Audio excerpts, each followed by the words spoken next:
मेरा नाम रमेश मेहता है। मैं राजकीय उच्च माध्यमिक विद्यालय माचल में प्रधानाचार्य के पद पर कार्यरत हूँ। आजकल आप देख रहे हैं कि विश्व में पर्यावरण प्रदूषण की बड़ी समस्या है और पूरा विश्व ही इस समस्या के कारण ग्लोबल वार्मिंग से परेशान है। साथ ही आप जिस क्षेत्र में रह रहे हैं तो हम देखते हैं कि लगभग 6 महीने के जैसे ही सर्दी शुरुआत होती है तो हमारे जो प्रमुख शहर हैं, दिल्ली है, गुड़गांव है, हमारे आसपास के जो औद्योगिक क्षेत्र हैं, भिवाड़ी है, तो यहाँ पे पर्यावरण प्रदूषण बहुत ही खतरनाक स्तर पर पहुँच रहा है और आसपास के क्षेत्र में रहने वाले लोगों को भी स्वास्थ्य के लिए बड़ा ही हानिकारक है। तो पर्यावरण सुरक्षा के लिए प्रत्येक गांव में हमें जागरूक करना पड़ेगा और इस मुहिम में विद्यालय के छात्र छात्राएं अपना बड़ा योगदान दे सकते हैं। वो जाके अपने परिवार के लोगों को जागरूक करें कि किस प्रकार से हम पर्यावरण की सुरक्षा कर सकते हैं। ज़्यादा से ज़्यादा पेड़ लगाएं, कचरे को कचरे पात्र में डालें, कचरा एक जगह डालकर किसी क्षेत्र को डंपिंग यार्ड ना बनाएं। किस प्रकार से हम पॉलीथीन रहित अपने क्षेत्र को बनाएं, इस प्रकार से हम पर्यावरण से अपनी सुरक्षा कर सकते हैं। हम जिस क्षेत्र से आते हैं वहाँ जल की बड़ी समस्या है और ये डार्क जोन है। यहाँ पे जल प्रबंध की बड़ी ही महती आवश्यकता है। तो मैं तो चाहूँगा कि सरकार से भी और समाज से भी इस क्षेत्र में जागरूकता आए और जितने भी नव निर्माण हो रहे हैं उनमें जल प्रबंधन के लिए वर्षा जल को एकत्रित करने के लिए जो कार्य चल रहा है वो बड़े ही जोर शोर से चला जाए। इसके साथ ही जो सार्वजनिक जगह हैं जैसे विद्यालय है, चिकित्सालय है, पंचायत भवन है, तो वहाँ भी जल प्रबंध की आवश्यकता है। वर्षा जल को एकत्रित करके उसका उपयोग किया जाए और सबके पास स्वच्छ जल पहुँचे और हमें लोगों को जागरूक करना पड़ेगा कि जल को अनावश्यक ही न बहाएं। स्वच्छता और साफ सफाई पे जब से हमारे माननीय प्रधानमंत्री ने जो अलख जगाई है उसके बाद में हम देख रहे हैं कि इसमें बहुत ही बड़ी जागरूकता क्षेत्र में आई है और हम स्वच्छता पर विद्यालय में बड़ा ही ध्यान देते हैं। प्रत्येक कक्षा के बाहर हमने कचरा पात्र रखे हैं और बच्चे जो भी किसी खाने की चीज़ के रैपर हैं या अन्य अनावश्यक कागज है या अन्य कचरा है उसको कचरा पात्र में डालते हैं। ये एक अभियान के तहत ही यहाँ के बच्चे कर रहे हैं। साथ ही हम प्रेरित करते हैं कि वो घर पे भी जिस प्रकार से विद्यालय को स्वच्छ रखते हैं उसी प्रकार से अपने घर का कचरा घर से बाहर ना डालें, उसको एक निश्चित स्थान पे डालें और घर और विद्यालय स्वच्छ रहेंगे तो आपका गांव भी स्वच्छ रहेगा। साथ ही बच्चों को खुद की स्वच्छता का और आसपास के क्षेत्र की स्वच्छता पर ध्यान देने के लिए प्रेरित करते हैं।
मैं सरपंच ओम प्रकाश यादव, ग्राम पंचायत माचल, अलवर। तो मैं सबसे पहले तो ये पर्यावरण के बारे में ही आपको बताना चाहूँगा कि हमारे यहाँ पर्यावरण की जो स्थिति है वो अच्छी है। लोग जागरूक हैं।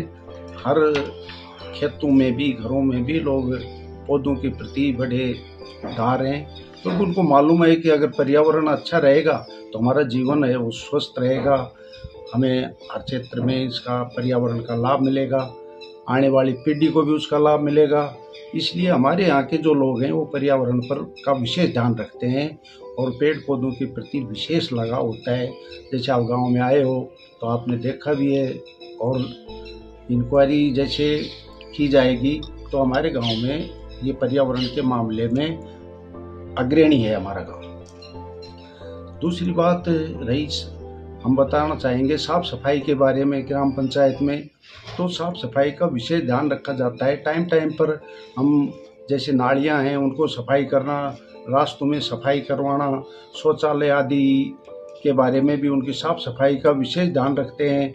उसके अलावा हमने स्वच्छ भारत मिशन के तहत हमारी ग्राम पंचायत में 2-3 जगह इस तरह के शौचालय बनवाए हैं, जो हमारी पंचायत समिति और जिला परिषद के द्वारा हमें जो सहायता प्राप्त हुई उसके लागत लगाकर, और हमने एक हमारे ग्राम माचल में ठाकुर जी का मंदिर है उसमें एक शौचालय बनाया है जिसकी लागत करीब 3.25 लाख रुपए आई है। दूसरी हमने एक हमारा मिडिल स्कूल खातनखेड़ा में है, वहाँ भी इस तरह का हमने एक शौचालय बनवाया है। तो हम ये ध्यान रखते हैं कि जहाँ कोई ज़रूरत होती है वो हम तत्पर रहते हैं और तुरंत उसका समाधान करने की कोशिश करते हैं। तीसरी बात रही जल योजना के बारे में, तो गवर्नमेंट वैसे ही JJM योजना चला रही है, जिसका लाभ जनता को कितना मिल पाएगा ये तो आने वाला भविष्य बताएगा। लेकिन फिलहाल स्थिति जलदाय के बारे में ये है कि जो हमारी ग्राम पंचायत है इसमें जो माचल गांव है ये जनसंख्या की दृष्टि से दोनों गांवों से दुगना है। तो यहाँ पानी की समस्या नहीं है, क्योंकि हमारे यहाँ वाटर लेवल तो निश्चित रूप से 300 फीट नीचे है, लेकिन यहाँ पानी उपलब्ध हो जाता है और किसी तरह की कोई समस्या नहीं है। हमारे गांव में 4 ट्यूबवेल हैं जो हमारी पंचायत के द्वारा संचालित हो रहे हैं, जिनका बिल भी हमारी पंचायत भरती है, और पानी की पूर्ति बिल्कुल कोई समस्या नहीं है, पूरी तरह से हो रही है। 2 गांव हैं उनमें जरूर समस्या है, क्यों वहाँ वाटर लेवल नहीं है। हमने पंचायत लेवल पर भी 2-4 बोर करवाए जो ड्राई गए हैं, सूखे गए हैं। तो पानी की जरूर किल्लत है हमारे यहाँ, बाकी और कोई किल्लत नहीं है। एजुकेशन के मामले में जो ग्राम पंचायत की बात है, तो इसमें ग्राम पंचायत जो माचल है, तो मैं विशेष रूप से कहूँगा कि जो माचल गांव है वो एजुकेशन के मामले में अलवर जिले में पहला गांव है, जहां आपको अधिक से अधिक गांव में परसेंटेज में इसमें नौकरी में मिलेंगे, गवर्नमेंट जॉब में। और एजुकेशन के मामले में जो बच्चे हैं वो कोई MBBS कर रहा है, तो कोई इंजीनियरिंग कर रहा है, तो कोई अन्य क्षेत्र में निकल रहा है। लेकिन एजुकेशन के बारे में ये कहूँगा कि एजुकेशन हमारे गांव की अच्छी स्थिति में है और गांव पहले नंबर पर है।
ओम प्रकाश यादव। खूब व्यवस्था है, सब 3-4 बोर हैं और ये हरियाली है, ये आपके सामने रही, खूब हरियाली हरियाली है। सब लंबे समय से बारिश ना हो रही है वजह से कुछ जोड़ जाड़ सूखा से, नहीं तो और सब हरियाली से। गाँव में नालियों की साफ सफाई हम हर महीने करवाते रहते हैं, फुल साफ सफाई है, वो ये समझ